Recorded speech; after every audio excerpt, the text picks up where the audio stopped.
Good evening, I'm Vampy, this is the Dust Palace, and welcome to Vampy's Horror Movie Reviews. Tonight I am doing a review on Orlok the Vampire. Over a month ago I did a review on all my top horror movies. It was in the Examiner, and the top movie I did was Nosferatu. And it's a 1922 movie. It's actually the very first Dracula movie. And copyright laws were written in 1909, and so they thought they were getting away. It was a German film. They thought they were getting away with not paying Bram Stoker his rights for the actual movie. It was taken off the shelf for a while, and this is one of the versions that came back.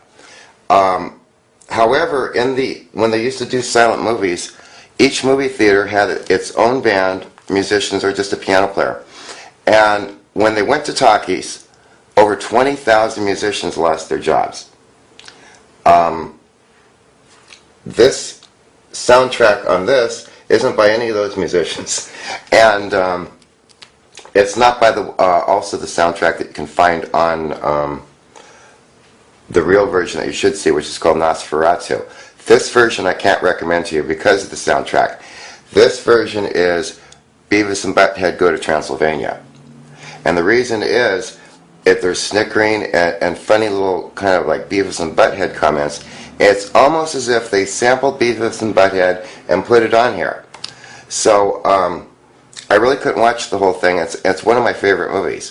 The 3D thing doesn't really add anything to it. It's kind of one of those aftermarket kind of 3D things that they do in the studio. I'm not sure how they do it, but it's why bother. It really wasn't anything special.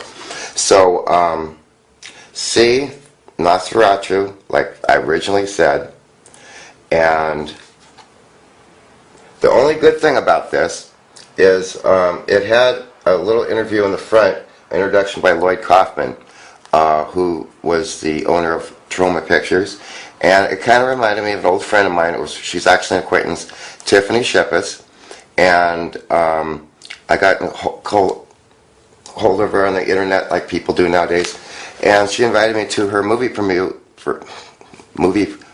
The Prometheus Project. And I didn't make it, but I would like to. Sorry I missed it, and maybe I'll review that movie sometime. But here's Vampy reviewing movies nobody else will review. Good night.